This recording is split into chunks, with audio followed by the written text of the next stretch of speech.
campaign coordinator of the '88 campaign, and Dave Hoppe at the far end here, who was the Jack Kemp's congressional chief of staff.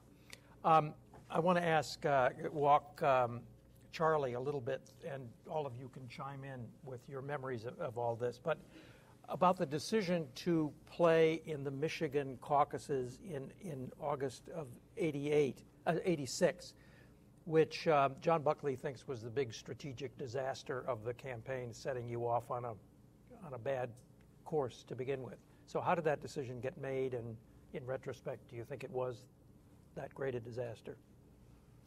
Well, obviously, anytime you lose, a lot of people have different opinions about the decision, whether you should have done it or not. But listen, in the summer of '86, we did not have a campaign. Clark Durant and others in Michigan, Dick Posthumus, did have a good grassroots organization, which Clark has described. And so they had to work without the benefit of a campaign or paid staff or national staff or anything else in those caucuses. So we did not do as well as the better-known candidates. Now, that said, Clark also gave you a little history going forward about Michigan. He mentioned something called the Michigan Opportunity Society. In those days, outside the scope of the campaign, it was legal to have independent delegate committees. What that meant was that a separate committee could go out to elect delegates without regard to your campaign, and so the Michigan Opportunity Society was designed and funded to elect Kemp delegates. Because of that, we played in Michigan with relatively little expenditure from the campaign of our finances. Jack did spend some time there. So you can make the case that, as I always do, that the candidate's time is your most valuable resource. But it wasn't that expensive an undertaking to play in Michigan. Let's talk about the result in Michigan. By the time you got around to the state committee meeting, it really wasn't a convention, it's a state committee meeting, Bush had about half the support.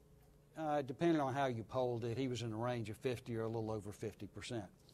So there had been discussions going on for weeks and weeks about the Robertson and Kemp campaigns getting together, putting a merged slate together and trying to defeat Bush at that committee meeting. Try to beat Bush and get all or most of the delegates to split between Robertson and Kemp. It did not look like to us, to our campaign staff and to our key people on the ground, like we could count that out. We were afraid Bush was still going to have a little over 50% with a disciplined group of delegates, and we might be shut out. So without boring you to death, the second way to go was to have Kemp and Bush make a deal. And it was obvious that Jack's support plus Bush's support would guarantee the election of the slate. And what happened there was, in the end, Jack got 32 delegates in Michigan. Bush got 40, I think it was, maybe 42, and Robertson got 8. So now, since we lost, it doesn't look like it mattered. But if we'd been in a competitive race going down the stretch against Bush or Dole, those 32 delegates would have been valuable. So how did you hatch that deal? I just talked to the Bush campaign, and our field staffs talked to each other, and then we talked to our people on the ground in Michigan. And obviously, if the people on the ground in Michigan had not gone along with it, it wouldn't have happened. So supposedly the Robertson team got angry, and that the breakup of the so-called conservative coalition caused a lot of hard feeling on the part of the Robertson people that played out later on. Is that true? I don't know that they felt any different about Jack than they did going into that. I mean, they already were bad-mouthing Jack and saw him as their competition. They'd already been running ads and radio ads in Iowa against Jack before that meeting.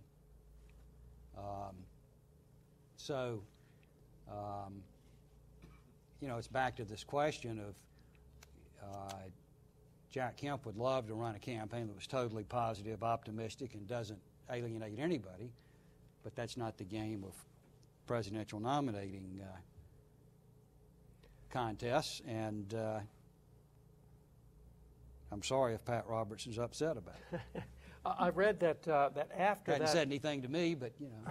that after the August '86 Michigan caucuses, that you assembled a meeting of backers from 41 states in Chicago, apparently to reassure everybody after the bad news of Michigan that everything was on track. What do you remember of that meeting? Does anybody remember of that meeting? Yeah, we had the meeting. It wasn't specifically about Michigan. We'd been planning it for a long time before the caucuses in Michigan. And again, this was pre-campaign. And it was, I think the meeting was sponsored by the Campaign for Prosperity Political Action Committee, but it was just an effort to pull together key leaders around the country who we knew wanted Jack to run and who would have been good campaign leaders, for him to talk to them and say, look, we haven't made a final decision as a family, but I may well do this, and if so, I need your support. And it was a good meeting. Let me just say about John's point, I think this is a fallacy that comes up in every campaign, which is that you somehow can start the campaign in the middle. That, you know, we could make New Hampshire perforce the beginning of the campaign. There was a sequence to the campaign. What we had to do was maximize our delegates and our success at every point in order to build the momentum. You can't just skip contests. I mean, this is the great lesson from the Giuliani victory of a few years ago, where you start in Florida where you have great strength. Iowa was always going to be a problem for us. Michigan was a much more fertile territory, and trying to maximize our ability there strategically made more sense than, abdicating the field to somebody else. So I do think it's always, after a campaign, easier to say, if only we had gone into New Hampshire having never had anything negative happen. The problem is the sequence actually happens in the order that it does. Jeff and then David, what's your view about the decision to play in Michigan? I think it was unavoidable. The analogy I would make is in 1996, in that nomination race, Louisiana suddenly appeared at the head of the class, unexpectedly. Nobody had been planning on Louisiana. Everybody had assumed Iowa was going to be first. And the Pat Buchanan campaign, instead of saying, wait, we've been planning for Iowa, they went in and won Louisiana. And Buchanan wound up knocking Phil Gramm out of the race, knocking several candidates considered much more major completely out of the race, because he was flexible, he was tactical, and he went in and he won Louisiana, which was a very limited thing in terms of the amount of turnout in comparison to New Hampshire or Iowa, but it was there, and he did the right thing. And you have to play where the first delegates are selected. If you don't, then you're going to be seen as irrelevant. That's particularly true of a conservative who was running in a conservative state on the Iowa versus New Hampshire thing, which hasn't really directly come up. But Iowa, for a conservative, McCain was able to skip it and go directly to New Hampshire, but he was the moderate in those races. The conservative has to do well in Iowa. I would argue that if Reagan had known in advance in 1980 that he was going to lose Iowa to Bush, it was important for him to be second if he wasn't first. Now, I guess I would piggyback on what Frank said. One of the old adages is, generals always fight the last war. Well, you're in a national situation, and people had been talking about, can you get in late? Can you go to this? Can you skip that state? We tend to forget that Jack wasn't a household name around the world, and certainly not in Iowa, and for that matter, not in Michigan or any other state other than New York. And so it was not possible to pick and choose, in my opinion. And there's always a lot of talk about this, but in the end, you've got to be out there trying to get delegates and votes and support and build name ID and build a movement and momentum, and that's what we were trying to do. Michigan happened to be the first state because they jerry-rigged themselves around the process that started, 2 years before the convention. That's just where we were, and we took it at face value and said, we're going to compete, and we're going to compete everywhere. Okay, we'll go back to the chronology, but I wanted to ask both of you something that I asked in the first panel. What are your most vivid memories about the '88 campaign? If you want to think about that, I'll let Jeff answer first. Well, it was exhilaration at having such a fantastic candidate, somebody who would already. It was paradoxical because less than a year after his 50th birthday, Jack Kemp had accomplished things in the Congress of the United States. He had become the most important legislator of the entire 20th century in terms of his impact on world history. And I mean that literally, and I can defend that statement. I've thought about it a lot. And yet, here he goes running for president, and he's seen as an outsider candidate, as a minor candidate. And so we had this tremendous, accomplished legislator and political leader who had already shown more political leadership at the age of 50 than most people ever come close to accomplishing in their entire lifetime. And yet he was a long shot. And it was frustrating because we knew what we had, and yet the American people didn't know who he was for the most part. Actually, you say of the campaign, and I'm going to give you two that are actually at the end and after the campaign. I remember thinking, as Jack gave a speech and was getting out of the campaign, that he was still a person who brought people into politics. Dwight Eisenhower was a great man, a great leader, but there's nobody who came into politics because of Dwight Eisenhower. Robert Taft never got to be president, but there were all over still Taft Republicans. Barry Goldwater brought people in. Jack did. President Bush, 41, did not bring people into politics. He was president of the United States and did some great things while he was there. Sometimes may have disagreed with, but I remember thinking as Jack gave that speech, this is a person there are people who are Republicans because Jack Kemp was a politician. The second one was after it became public that George Bush had chosen Senator Quayle as his running mate. That night, Jack had a lot of interviews to do with the different networks. And that convention was at New Orleans in the Superdome. And so what you had is half of the place was convention, half behind it was all these trailers and things. But there was an open area, and as we started, I accompanied him that night, as we started walking, Mrs. Bush was coming from, had to be 100 yards away, and we were coming from the other direction. We were going to cross. And we crossed right there, and she stopped and said, Jack, I was for you. You believe her? Yeah. Okay. No reason to say that. She didn't have to say anything. Other than hello and hope we do well and it's thank you and whatever she wanted to say. It was just for me. It was a neat moment because I really think it was something she meant. It was a neat moment. Can I interject? Yeah. You believe that too?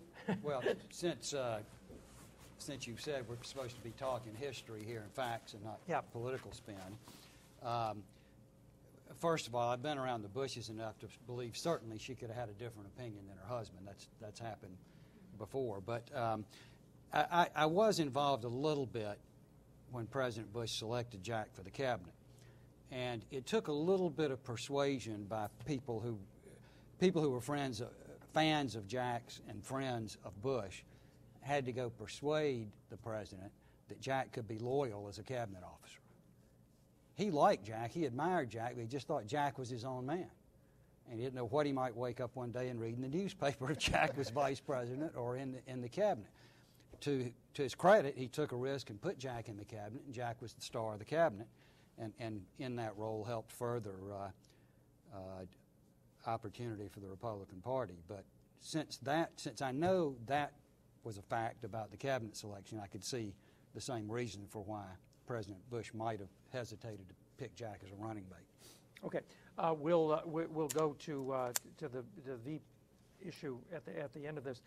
Let me just ask you, what do you think about the media treatment of Jack Kemp during the campaign? I mean, do you think it was fair? Do you think it was supportive or negative, or how do you think about it? I would say it was fair. Some of the press lacked perspective, and some of them have not, myself included, had done presidential campaigns in the past. So they did not have the experience in which to understand that. I mean, you just look at who has been the nominee of it's an establishment party. You can barely get the nomination if you hadn't been on a national ticket at least once before that primary. I mean, Nixon, Ford, Reagan, Bush all had they had all run for a national office. And you're running against a sitting vice president, a sitting minority leader, once majority leader. It's tough. But they all liked him. They genuinely liked him. Till this day, they like him. On the left and on the right. He connected with them in a very real and sincere way, personally and substantively. They knew that he cared. Mona? I'm going to demur just slightly because I think, they were polite. They didn't hate Jack the way they hate some Republicans, but at the same time, I think that if Jack had been a member of the Democratic Party, he would have been such an emblazoned star in the firmament of the press. They would have, they really would have given him his due. And instead, there was a certain, distance and a certain tendency to minimize his contribution and his gifts, and so I think that definitely played a role. They hated when people on our side would talk about Jack Kemp as being our Jack Kennedy. They hated that. Did you ever actually have anybody say that to you? It was not explicitly, but there was a certain. I remember there was a certain dismissive response, kind of a snort that you would get if you spoke about Jack in those terms. But he was also being introduced to the national press corps. Even though he had been on the national scene, he was well known to the congressional beat reporters as well as to the, economic beat reporters. But beyond that, this was really a getting to know you campaign. And considering that, I thought they got to know him and they liked him. Anybody else? Jeff? I think I agree with both of the previous speakers.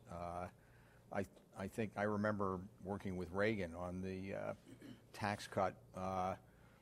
Reagan called it, in commercials I was involved in making, thanks to Charlie, the Kennedy tax cut. And Ted Kennedy was furious about it publicly, even though we put together the Kemp-Roth tax cut modeled on the Kennedy tax cut. It was a specific strategic decision to make our selling job easier, simpler. And yet the left refused to accept it. I also remember when Jack was awarded the Freedom Medal in the White House, they talked about his outreach to minorities.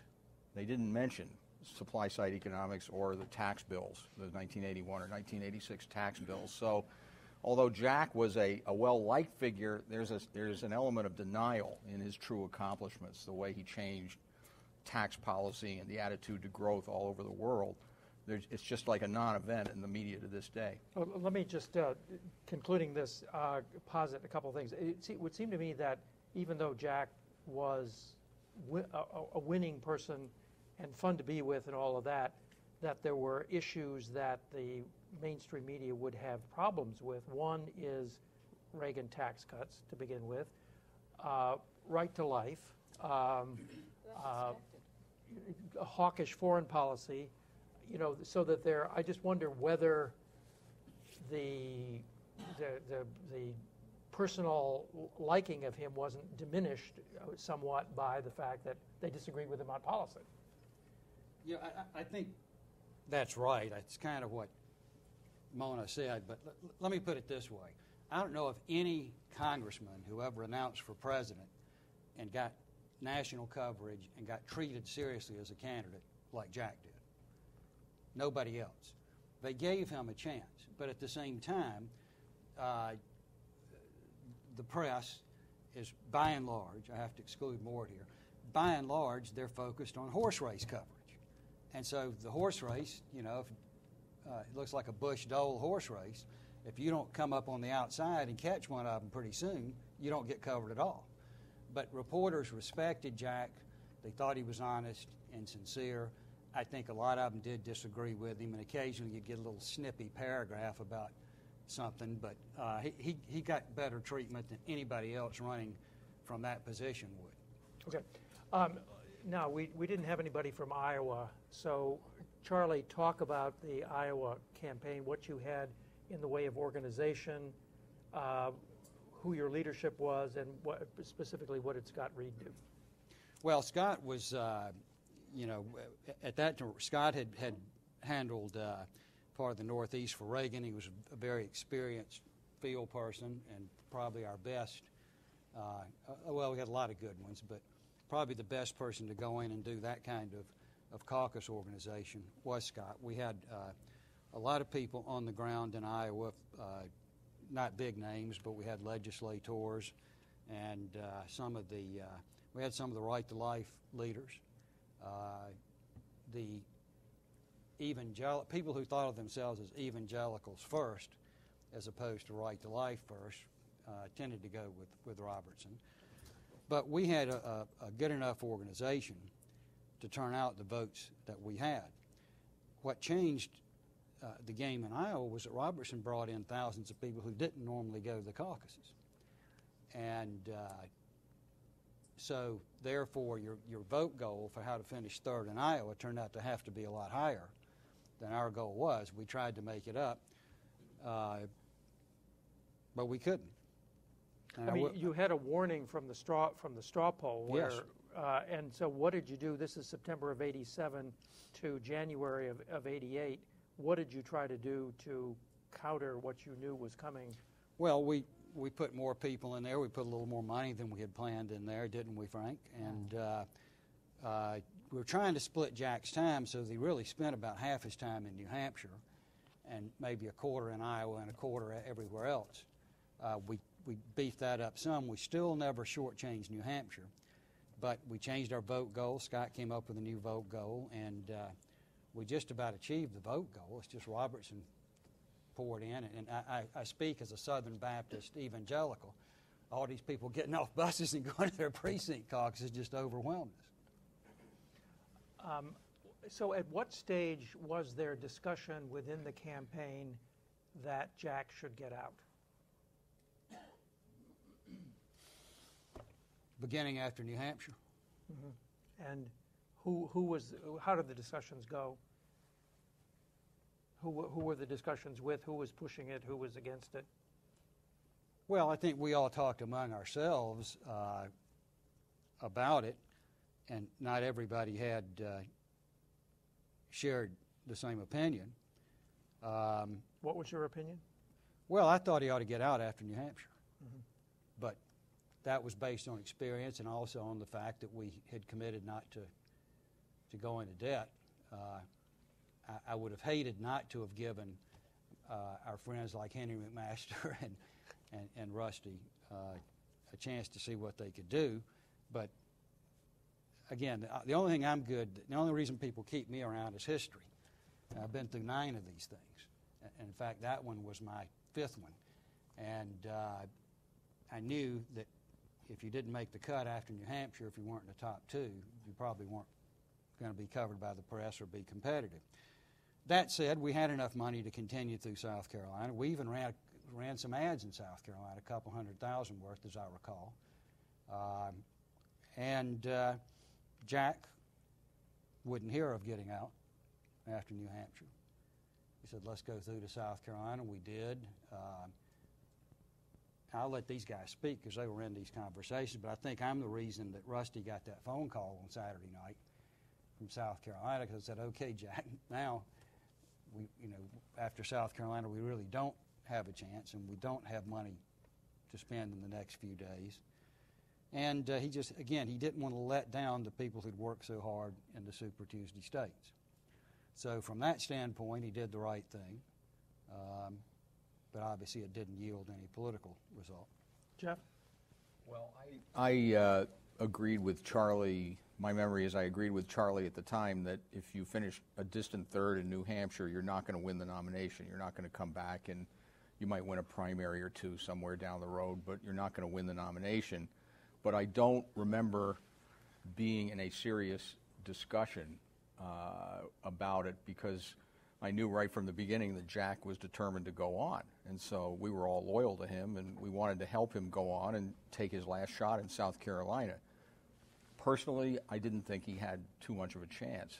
But it wasn't that I was worried about him having a big debt. I thought that the debt was manageable. But I did feel that he was just going to be butting his head up against the wall after New Hampshire. But I don't remember having an argument about it or talking to Jack about it, because I knew from the beginning, and we all knew, that Jack wanted to do it, and we loved the guy, and we wanted to help him.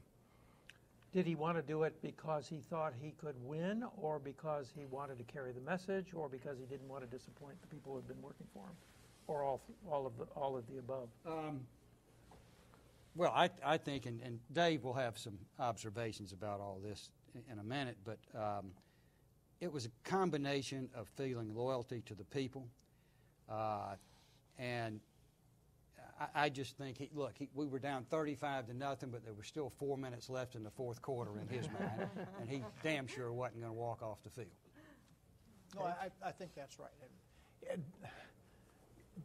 Jack really appreciated people he would meet, and you'd go on a trip with him outside the campaign when it'd be way before the campaign ever started, and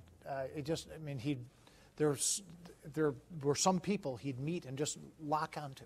It just they told him this story, or they came up to him after a speech at a state party fundraiser, whatever it was, and for whatever reason he got it's almost instant relationship with him, and he always felt if he didn't sort of follow up on what he was doing, he was letting him down. And there wasn't enough time in the world for all the people Jack Kemp met to do things for them that he wanted to do for them. But that's the way he felt about it. And yes, part of it was the message, and he knew he believed that a certain part of certain issues and certain part of the message would simply stop in the campaign once he left. And frankly, he was right. So there was an Evans and Novak column that was February 24th, which I guess is after New Hampshire, before South Carolina. I guess it's after Minnesota and South Dakota, too, that said that there was a dinner and a breakfast meeting at the Kemp house to discuss whether to get out or to continue. Were you there, and do you remember that? I don't remember it. Joanne was kind enough to feed me anytime I showed up, so I well could have been, but I don't. I remember several other meetings, but I don't have a vivid memory of either of those. No. Okay. I don't recall where it was or whether we got a meal. We certainly got better meals around Joanne than we did on the road.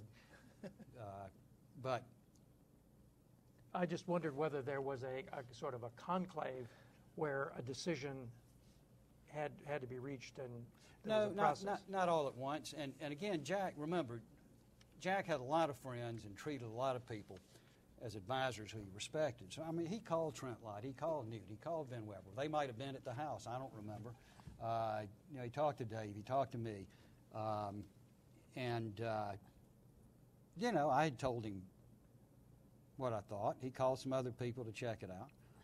And either in person or on the phone, he said, look, I think I ought to go on. And I said, fine. Like Jeff said, we weren't going to argue with him about it. If he'd wanted to go on after Super Tuesday, we would have had to. But he saw it then, that it was time. Okay. We'll get to the Veep stuff I promise. But first, I've got to ask you about some stuff that Ed Rollins wrote about in his book, which is pretty critical of everybody, in fact. So he says, for example, that he and Jack are great friends, but that Jack was a totally unmanageable candidate, impossible to discipline, simply wouldn't listen. Jeff? Oh, I don't agree with that. One area where I thought there was going to be tension was the subject of Jack signing letters for direct mail. Jack had always been a stickler for having the right language. The people who had been running his PAC had just gone crazy trying to get Jack to approve copy. But I remember something that we later remember as the Christmas Eve massacre, where we were sitting down with Jack, and Jack, I swear to God, he approved 35 letters, 35 different letters to different lists, because we knew we had to have such a volume of mail out there in order to, as Frank said on the earlier panel, to qualify for the matching funds and to build a list just much more quickly than normally could ever have happened. And Jack just sat there and approved 35 different direct mail letters. So Because he couldn't go home to his family on Christmas Eve until he approved it. well, that was a factor. But Jack adjusted his practice to the greater demands of a presidential campaign. And as Charlie said in the earlier panel, he also actually stood up there and delivered about 10 or 12 formal speeches, which he didn't like to do either. The side I heard was, somebody called me about these letters that are going out. What's wrong? I hate this. I hate this. I don't like, and which was not unusual. I mean, sometimes he would do what he felt that these people were running the campaign and they had expertise. But I'm telling you, anybody would call him and say, "I got 4 letters today, Jack." He found somebody to talk to about it. Sometimes it was me, and sometimes it was other people. But so there, he didn't change all that much. He might have signed the letters, but he didn't change all that much about his feelings about direct mail. Yeah, well, having worked in direct mail, I want to change the subject. No, I think it goes to the question of Jack's management style and leadership style. Okay, Jack was a consensus-building leader and a guy who took information from multiple sources.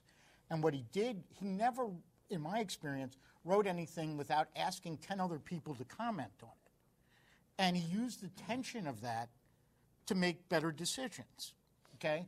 And I think that Charlie was in charge of the campaign, remained in charge of the campaign, was the person he looked to, because Charlie is a consensus leader who imitated Jack's style in terms of bringing in all kinds of people. And my wife said that I only could say nice things and not say anything negative. So I'm going to put this in the most positive way I can, that I think other people have a command style that would not have worked with Jack.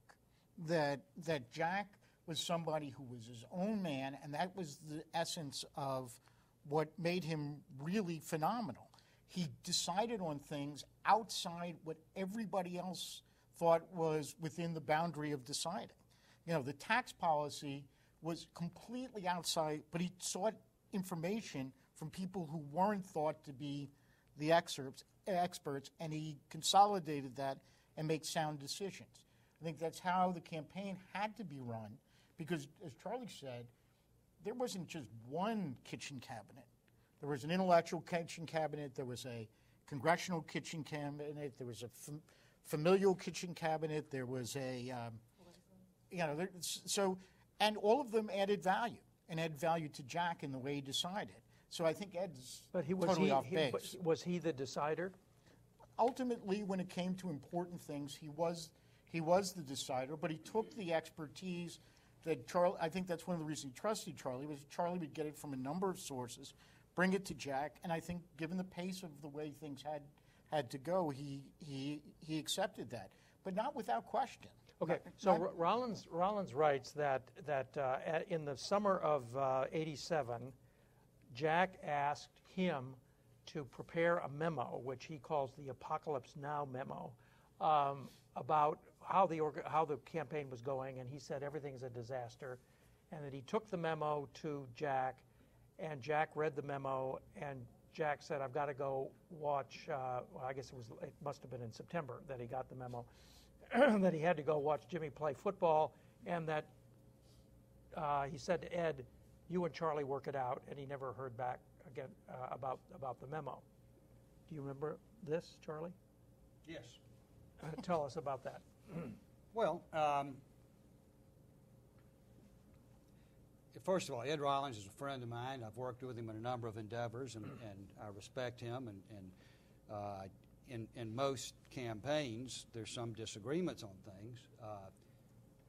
We were very lucky to have Ed as chairman of Jack's campaign. I described his credentials in another session. Ed wasn't there every day.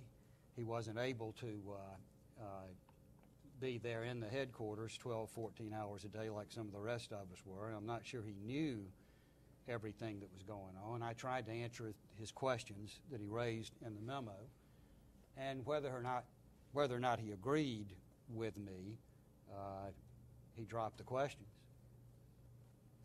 So he accuses you in the book of micromanaging and Well, I trying to hope do so. everything yourself. That was my job to micromanage. Okay. No, listen, but back to Jack's style. Any campaign management, team of management, has to adapt to the candidate's leadership style. Ronald Reagan, the greatest president of the 20th century, liked to be scripted. Now, he had people around him who knew what he believed and knew what he thought, and he didn't care whether he showed up in Iowa or New Hampshire or Florida. He just wanted to be told where he was going and whether he needed to take a coat with him or not, and he would work with whoever was writing the speech to get it in his words, and then he'd go give the speech. That's not Jack Kemp, and you had to manage Jack Kemp with taking Jack's style, helping present it in the best light at the right place at the right time, meaning try to get press to turn out, try to get him to speak on the subjects that would fit that occasion and that state. Sometimes he would, sometimes he wouldn't. And on all of these strategic and tactical campaign decisions, you had to talk to him about it. And you had to talk him through it and get his agreement. And as has been said, he had a bunch of people he listened to about all these things. And, most of it was good advice. But sometimes, 2 or 3 of us had to sit down and say, look, Jack, out of all this advice, here's the right way to go. Look, he told me no sometimes on decisions things I wanted to do. And that's fine. We worked around that. He was the candidate. Okay. So Jack Kemp announces on March 10th that he is going to stop campaigning, that he's going to get out, but he does not endorse Bush until 19 days later. Why?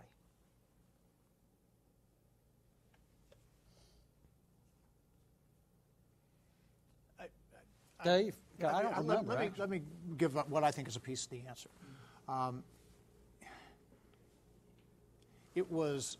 Jack was in the campaign as a mission to talk about what he believed was the right direction for America.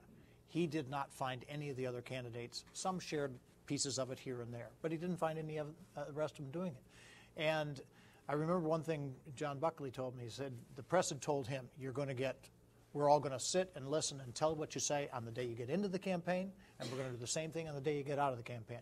Any other time, we're going to do what we want to do, and we'll report the way we want to report it. But you get 2 shots to say what you believe in. And I think Jack understood that this was a chance for him to talk about what he had campaigned about, why it was important, and try and implant it into what was left. I'm not sure there was even a conscious decision to endorse or not to endorse Bush as much as there was, Jack, say what you believe. And that's what he wanted to do. Say, this is why I did this. This is why it's important. It remains important. And, I'm not sure he said it exactly this way, but the gist of it was these other guys have to think about these things because they are real issues that are very important to the future of this country. Well, that's correct. And I would always advise a candidate of ideas to exit that way. you don't want the news to be Kemp endorses Bush today. You want it to be what Kemp said when he withdrew and what it means for the future of the country. Then, I mean, Dole was still trying to compete, and at that point it was pretty nasty between Bush and Dole. Now, I didn't push Jack about any of this. I'd actually gone back to work at my firm immediately after the withdrawal, but he said, look, I could never be for Dole. At some point I'll be for Bush. Finally, Bush wised up and called him and talked to him about it, and I think we picked that particular day because Bush was campaigning in Wisconsin, and the Bush campaign thought it would be a good boost to sort of put Dole away, help Bush win Wisconsin, the Midwest being more natural Dole territory. So that's when we did it. Ed Rollins and I went up with Jack to be visible to the press so they would know it was the team coming and not just Jack, and he made a nice endorsement of Bush. And So when did he decide that he would endorse Bush? I don't know. I think it was inevitable. He was Yeah. going to do I don't think it was a question, it evolved like a lot of other things. It was, Right. okay, this is a good time. Timing question. I think it's good. I'm ready. This is what I'm going to do anyway. So how much discussion was there, and how interested was Jack in being Bush's vice president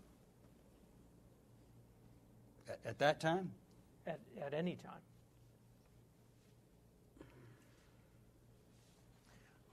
When did the whole vice presidential thing come up? Well, Realistically hopeful. yeah. These things, I mean, it's always the same thing with people. To get out there and say, gee, I'm running for vice president now. And was Jack doing that? No. Did Jack think he could be helpful to the ticket? Definitely. Did Jack think he could help move and strengthen the ideas he believed in a Bush presidency if he was a part of it? Yes. Was he panting after it? I don't get the sense he was, but it was, also these things have a life of their own over timing. And the part I remember most vividly of this were the days in New Orleans, particularly Monday and Tuesday. And Jack gave a speech Monday night, which was, thanks to the Gipper, and really honoring Ronald Reagan, that was what Monday night was, and that's the night they gave Jack a time to speak, and it was an excellent speech. It's also about the big tent. Yeah. And opening up the tent. I remember the next morning, sometime around breakfast, he had a long series of interviews with different people, but one of the earlier ones was David Broder, who came in and said, betting up in where I come from is that you're going to be the named vice president. And just it was idle chatter, obviously. But as you went through the day and you kept hearing, because what was happening is that Vice President Bush, and in some cases, I think Jim Baker, were calling different people and saying, you're not going to be it. We want you on the team. We want you to be up. Well, we got to about 3 o'clock in the afternoon and hadn't received a phone call. By process of elimination, ticked off, 8, 10, 12 people on the list who had been called and told they weren't going to be the vice presidential nominee. And I remember we were in Jack and Joanne's room, and just the way people, the family was there, and a few of the other staff people and things, and the way people happened to be sitting. Jack was on a couch, and he was sitting sort of in the corner of the couch, which turned him towards where I was standing. And when the phone call came in from Vice President Bush, and I remember just watching his eyes, and there was a moment at which, I'm not even sure it was a blink, it was just clear to me that he had said no. And then he just shook his head almost imperceptibly like that. And then you could tell from the conversation, which didn't take a long time. But it was, that remains quite vivid in my memory. I have reason to believe that the last 2 calls that were made before Dan Quayle got the call were Kemp and Dole in that order. So he was seriously considered. I gave you reasons earlier, my theory why he wasn't selected, but there were a lot of people around the country telling Bush he needed Kemp. And so naturally Jack had to be thinking about it and had to, be pleased that he was getting support from the grassroots. I don't think he ever expected it, really, until, as Dave says, down at the end when he didn't get the call for a while. But the irony of this '88 race is that Jack Kemp had no enmity toward anybody in his life that I know of. But he certainly was no big friend of Bob Dole's in those days. Ironically, it was Dole that put him on the ticket and not Bush. I'd like to comment on this also.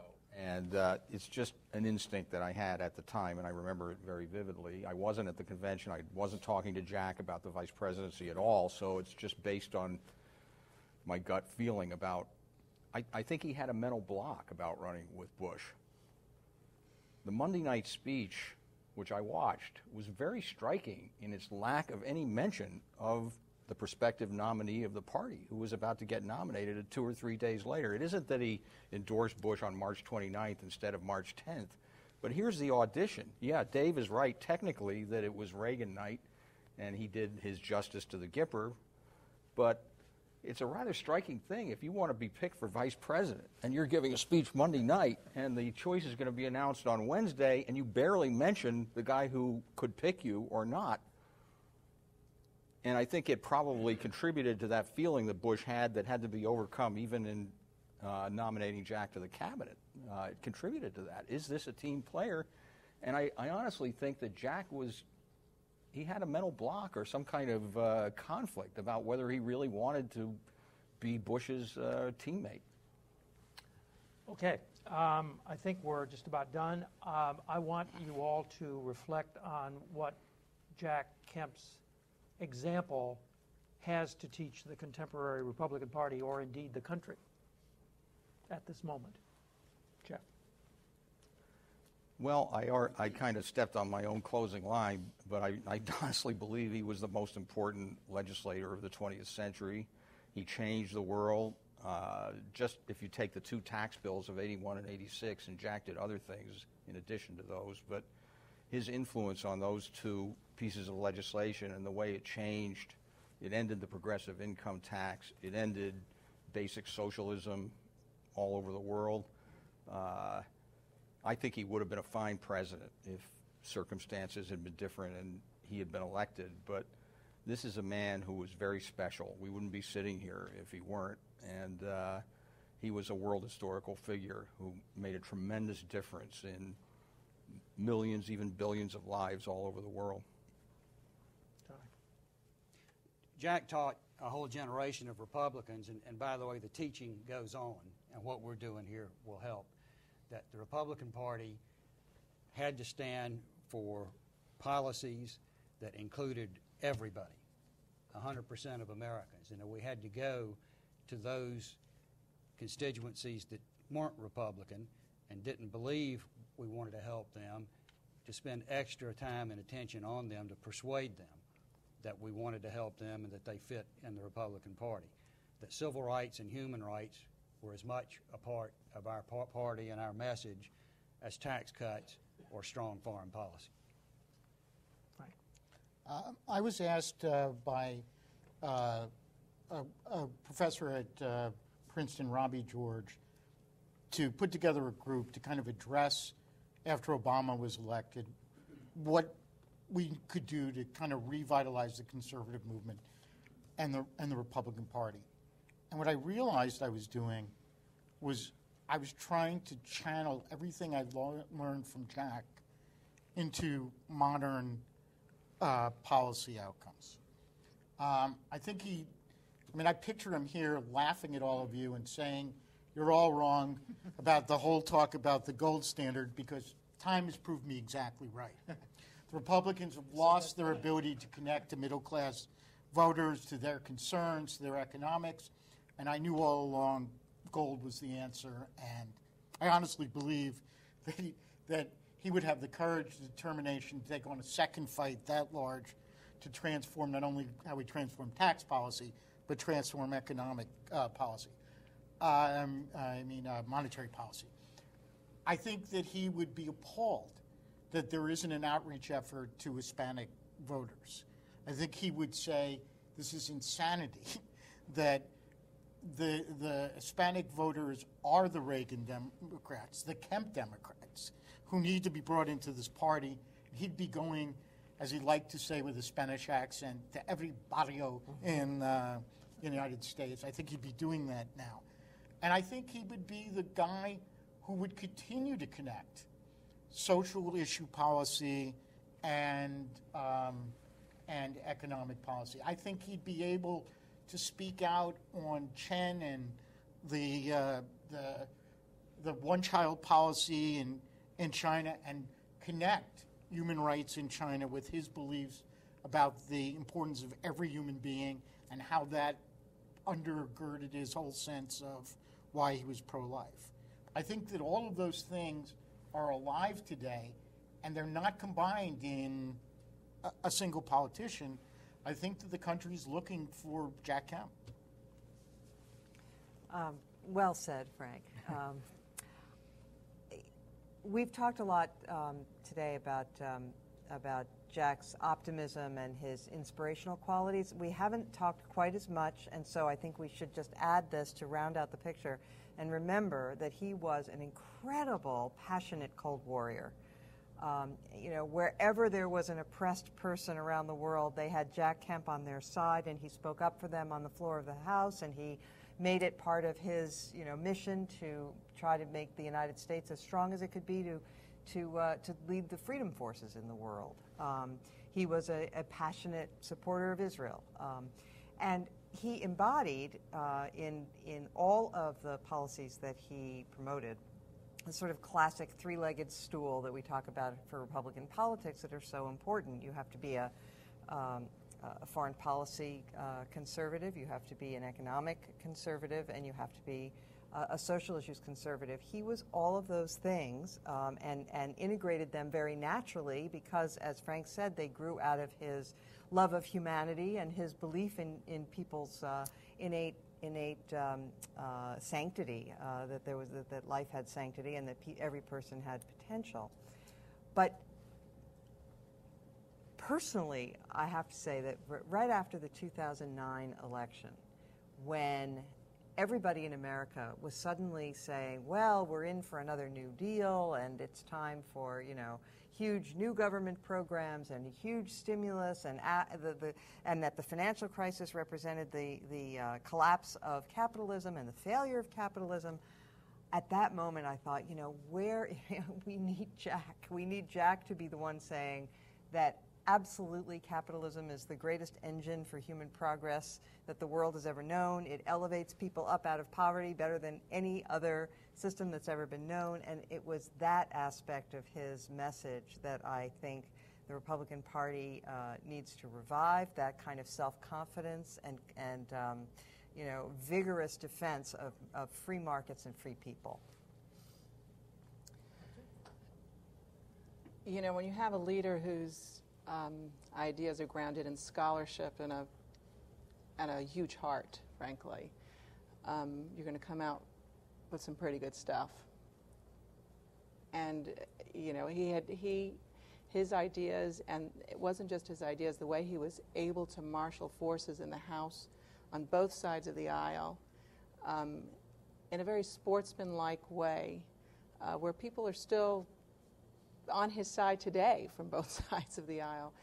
You'd be hard-pressed to find someone to match that kind of track record.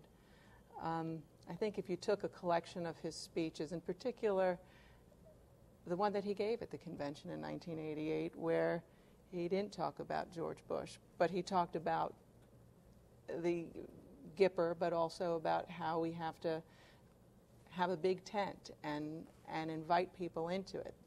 And even look at, he knew almost, he had what I call just this sixth political, this instinct.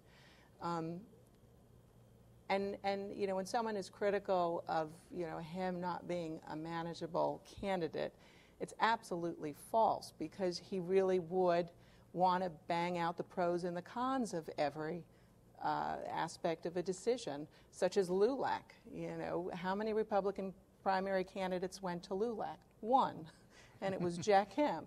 So, you know, I almost feel like if you can just collect some of those classic speeches and give them out at the convention this time around, we'd be singing off of a pretty good song sheet, and we'd be moving forward in the right way.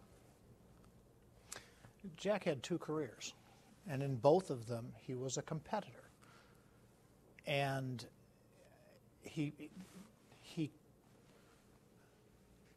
had to convince you of what he had come to believe, what he knew was right. And he not only had to convince you, he had to convince everybody. Jack would often talk about the Good Shepherd and leaving the 99 to go. He meant it. I mean, he would chase you around the corner to convince you. He would chase people around the corner who he could never convince, but he wanted them to hear it because as a competitor, he thought just maybe if they hear it, it'll sink in and they'll understand I'm right. And it wasn't a sort of oppressive, I'm smarter than everybody else. It was just, you know, this is what works. I've worked on it, I've looked, I've talked to people, I've seen it, I've read about it. It's right. I just have to talk to you long enough for you to believe it's right. And if you went to some of his speeches, you knew what he meant because, you know, 55 minutes in, he still hadn't convinced that guy in the 3rd row, still looked a little skeptical, and by God, he was going to convince everybody. So he just kept talking until he thought he had them all there. But he was a competitor who proselytized for what he believed was right. And without a negative thought or feeling or bone in his body for anybody else or what they thought, they just happened to be wrong. I mean, it was his job to convince them what was right. There was nothing negative about this. It was all positive, and we could all do with a little more of that. Thank you all for a wonderful day. And thank you for coming.